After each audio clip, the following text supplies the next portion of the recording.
Welcome back, everybody. I know it's been a couple of days since the last video from Thornton Farm, but you know, I wanted to get Quentin's videos out as well. So you know, you gotta do what you gotta do. I may try and do a bit of catch up with Quentin and just do a week's worth of his videos. I know I mentioned that last one. But I might do a bit of catch up and just do a week of his videos at some point.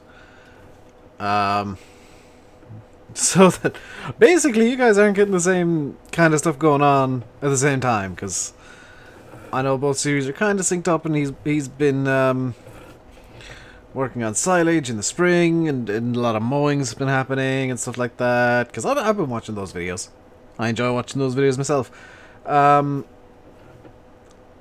And I'm now starting work on the mowing for hay, but you know, it's borderline unavoidable, I'm afraid.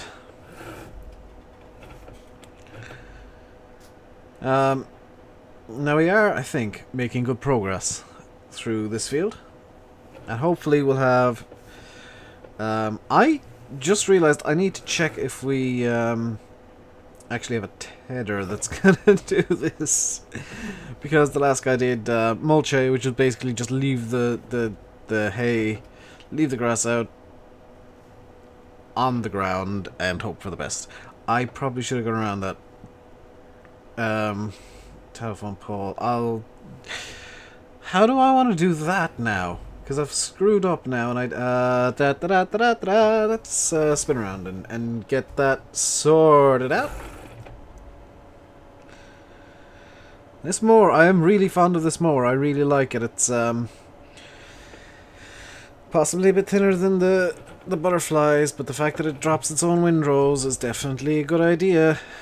Definitely something that is needed on the farm. There we go. That's much better. Next step up from this is going to be the Big M. So I'm going to go from this to the Big M. Hopefully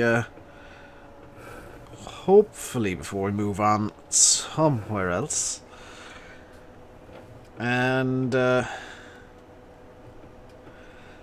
Big M is going to be our main mower once we get that. We'll possibly keep this, I'm not sure. And like I said last time, we are going to swap out the Fendt baler for a Massey Ferguson baler. I'm being honest, I'm probably gonna swap out the IMT for a Massey Ferguson 698T. I might even run the baler with the 698. I don't know. I think that'd be kind of cool. I'd also like to get a Massey 240. I'm just a big fan of that tractor, and it'd be quite nice to have one. I'm on the lookout for a 135 as well, just to indulge my own personal preferences. There's the local Steam Society out in the train. Bring that thing out and about quite often, actually. I'm very fond of it. I don't quite know why they insist on going up and down the tracks as much as they do, but they do. I guess they just really like steam trains.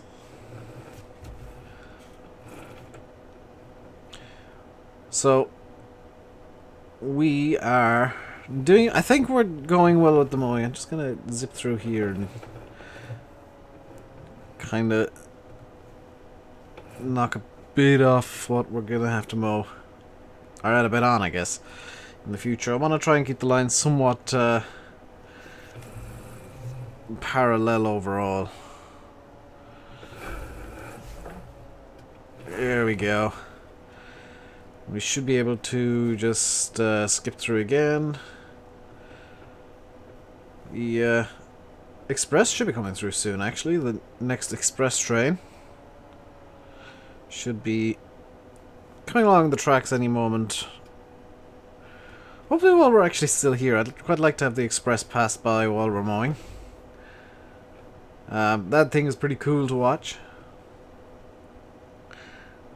Pass by every 20-30 minutes or so, I think. So we should get a good view of it next time it has a bit of a run. There we go. Fantastic. It is still quite early in the morning. There's no clocks, obviously, but it's quite early in the morning. It's only, I think, 7 or 8 o'clock still. So there's still plenty of time to be mowing today. And, what on earth is that? Oh, that's a wall. Plenty of time to mow today. Forecast is quite good. Hopefully, there's no rain showers, because those would cause problems. And if it starts raining, I mean, that's the whole hay plan ruined. I'll have to make this all into silage. And one thing I definitely want to get rid of, this is going to sound a bit odd, is the coon wrapper. I think moving forwards, the best thing I can do for silage is get something like, I know coon have a baler wrapper combination. I'd really like to get a Krone Optima. That'd be kind of my perfect baler for that. For, you know, doing silage, because it's a non-stop baler. That'd be my ideal, because I wouldn't have to stop anywhere near as much. I can keep a constant speed and just worry about driving and, you know, that sort of stuff. There we go.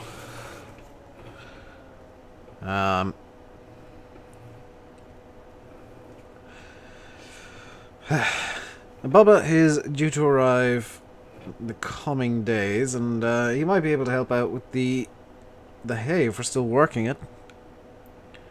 The weather is good enough that this grass is going to dry really quickly. It's been dry for a few days. There was a bit of rain a couple of days ago, but it's been dry enough now that the grass is going to dry fairly quickly.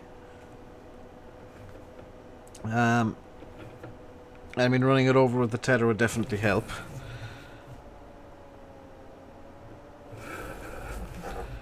There we go. That's going to be a fun pull to try and work around there, because that's right in where I'm turning around the headland. Turning it over with the tether would definitely help the grass, for sure. But it's, you know, not... Here's the express. Is it the express? No, it's the freight train. My bad, it's the, yeah, a whole lot of freight being moved. Presumably going to, a port that's up by Sandy Bay.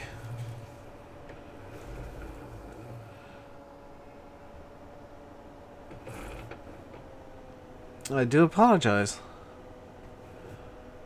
So Vintonwin, I did mention in the last video, it's not actually too far from here. It's kind of in between. If you can imagine here and then Orchard Farm on the map, it's kind of in between the two. So it's not that far from here. It's a bit farther from Sandy Bay than it is from Dusty Cove.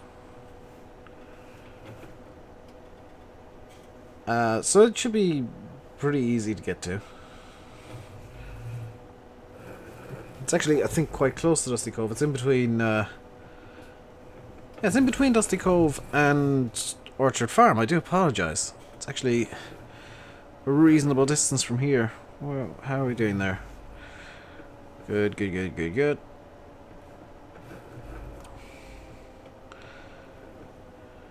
And now we just need to worry about getting this last bit. There's no more telephone poles or electricity wires to worry about.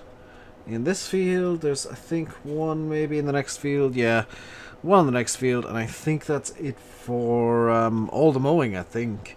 There's a couple of trees that I'll need to worry about, but they're not too big a deal. And these fields should come together fairly quickly. Is, if not the plan, definitely the hope. There we go.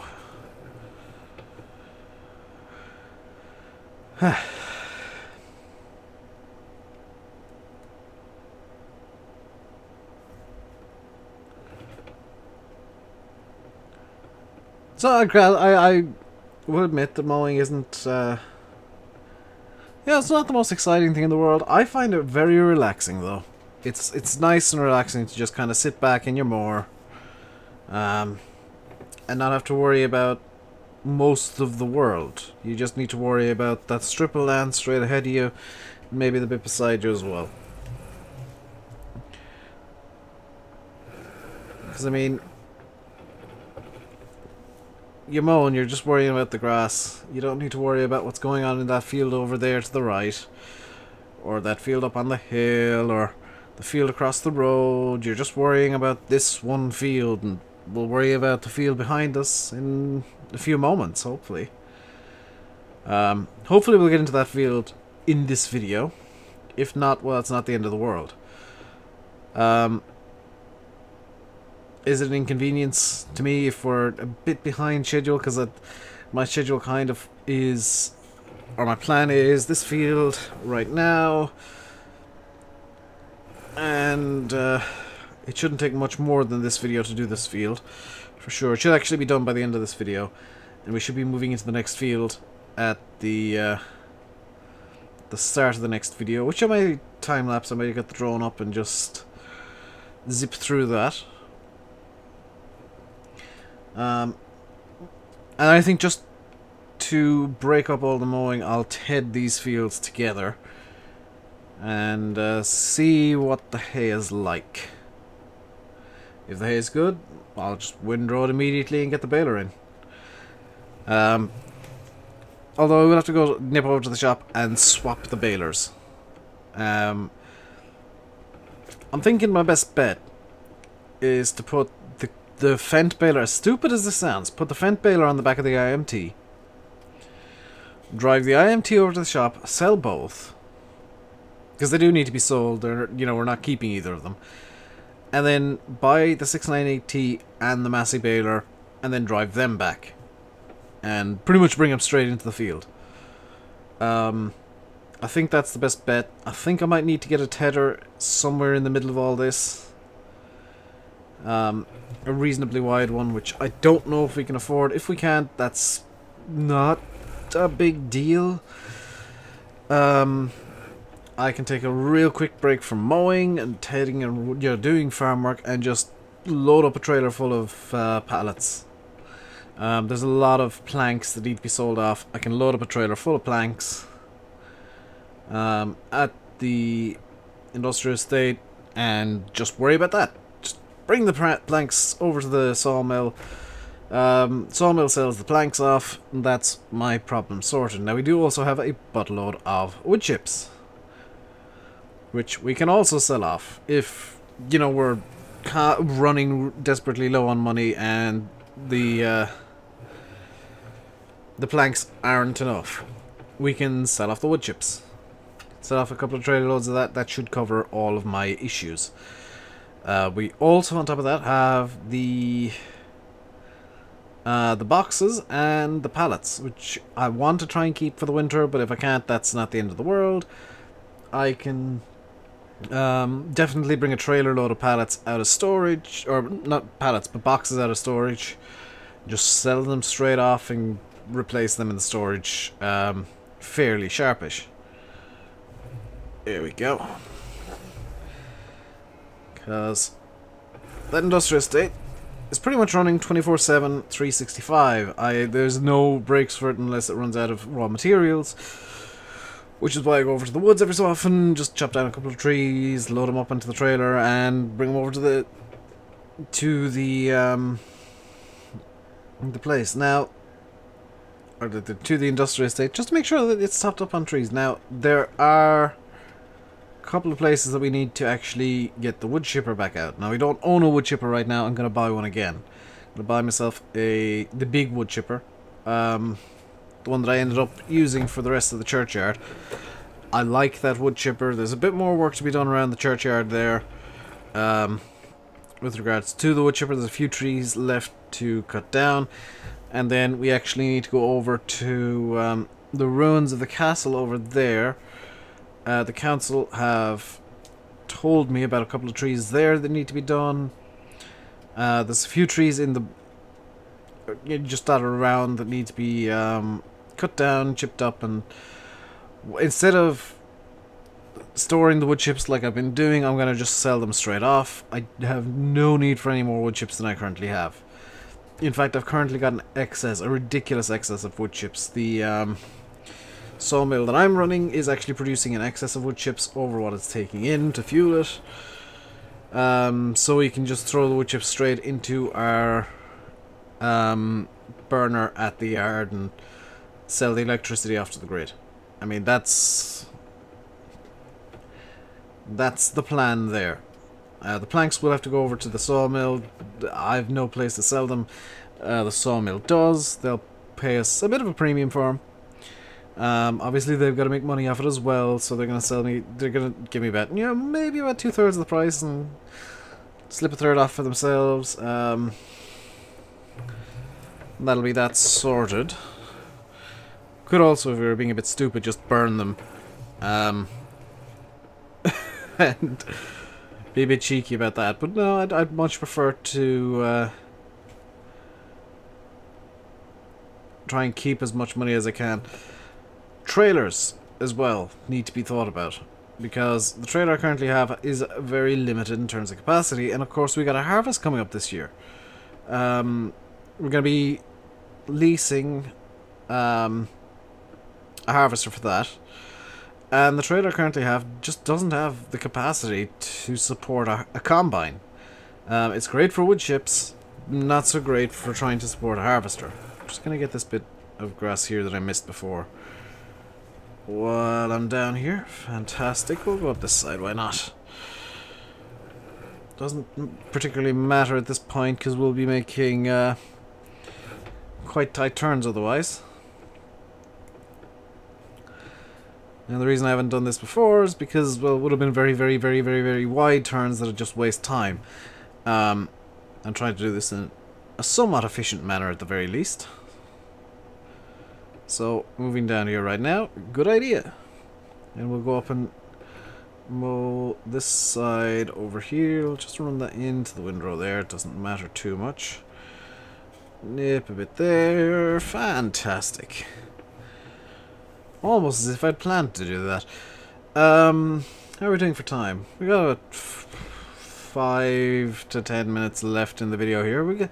We will get this field done today. That's the bonus. We'll get the field done this video. That next field can be a time-lapse video. And I'll get the drone up on Follow Me and we'll, you know, make sure it's got the big battery and that can last probably an hour or so. Get it following me around everywhere and hope it doesn't crash into too many trees. It does have I have modified it. I will be honest. I've modified the drone so that if it does hit into a tree, it's actually going to bounce off. It's going to just kind of not care about trees too much. It's got grating and meshes over the propellers so that it can't suck in leaves or twigs and get all snagged up and horrible. So I can actually fly it pretty much through trees, which, you know, it's not the greatest idea, because then when it's done I've got to spend half an hour to an hour cleaning the leaves and twigs and whatever out of the mesh, but I can do it. So that's, by the way, is why whenever I can in the drone, you don't see me. You don't see any big swoops where it's trying to avoid a tree. It's just kind of done. It's also why you see it just straight up flying through trees occasionally. I don't need to worry about it. It's got the protections in place. I've already modified it to do it. Obviously I had to beef up the engine slightly so the battery life isn't so good, but it can support a I think it can support like 2 hours of flight time while recording now, with the really efficient battery I've got, which would be, what, a half hour of solid time lapse. And that'd be, you know, a full video for you guys, and 2 hours where I can just mow and not worry about having to talk. Just worry about music afterwards. I mean, that's kind of a win-win situation. We're doing pretty well here. I think that's this field done, actually. This is the last pass. Yeah. So we can just get that done there. Raise up the cutting head. We might get another freight train passing through, or possibly the Steam Society getting a bit bored again and going for another joyride while we're in this field over here, but hopefully maybe not.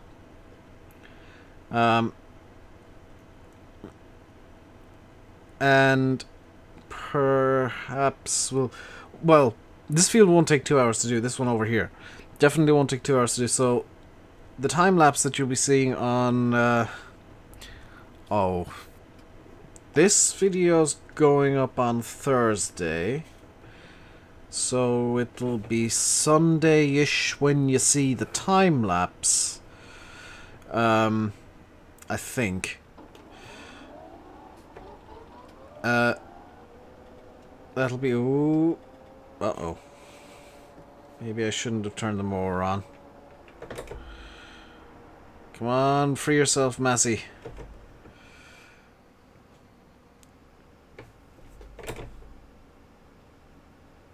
Okay, this is a problem. How do I get through this without causing too much hassle? Also, the mower is now filthy. Can I get like one wheel not in mud? Is that a possible thing to do?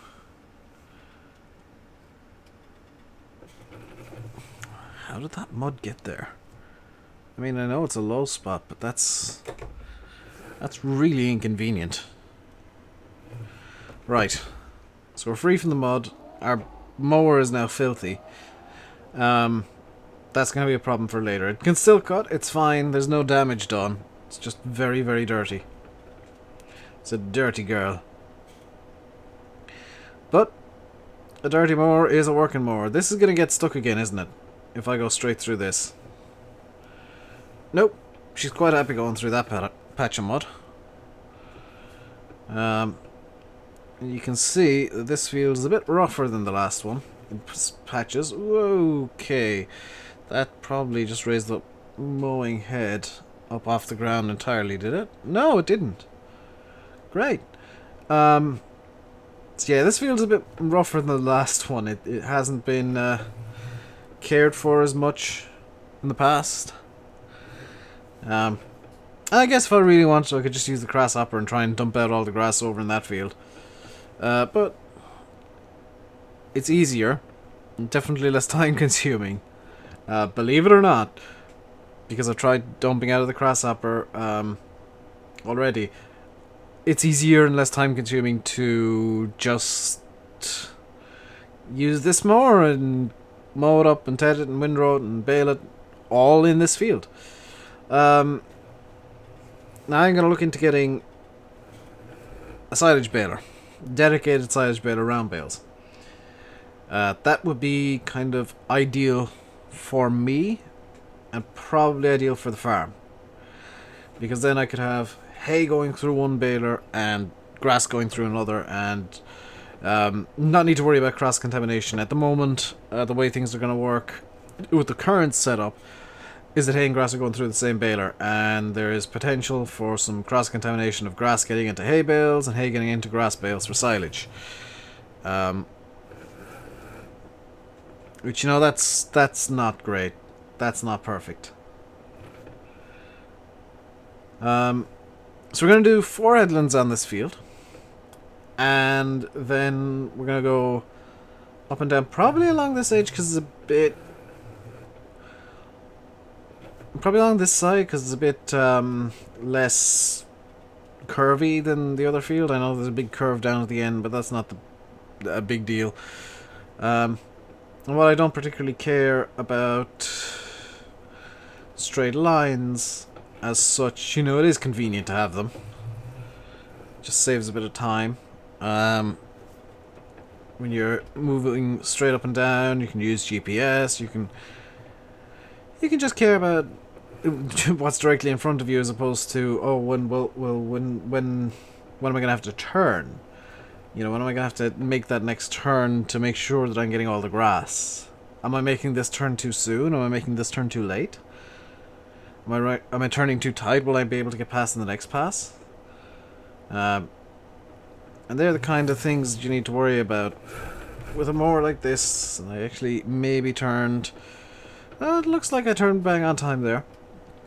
You can see the grass isn't 100% fully grown, but it's grown enough that it should produce some good hay and grow up again before autumn, when we can make more silage. We will be making silage in the autumn. I've decided after the crop harvest. And I can't remember what crop I've got planted. I think it's wheat. I think it's wheat that's planted. Which hopefully will grow. That turn is too tight for me to try and go around again. Not a big deal. Bit of reversing and we're good to go once again. I just had a look at the time and I can see that we have unfortunately run out. I do apologize, but this is all that I have time for today. Hope you enjoyed this little vlog. If you did, hit the like button, hit subscribe, and do please leave comments. Please. You're more than welcome to leave a comment saying, hey, your mowing is really good, or hey, your mowing's crap, in which case you're wrong, because it doesn't matter how I mow, it's the end result that matters. You know, I really don't mind about comments either way, and if you got some constructive criticism, by all means, leave it below in the comments. That's what they're there for. You know, there should be a playlist of my videos here and Quentin's videos over on Orchard Farm, which they're entertaining. Go check them out. I think I'll leave you right now by saying I've been RainbowDave. You've been watching Farming Simulator 17 on Thornton Farm. Hope you enjoyed. Until next time, stay safe and goodbye.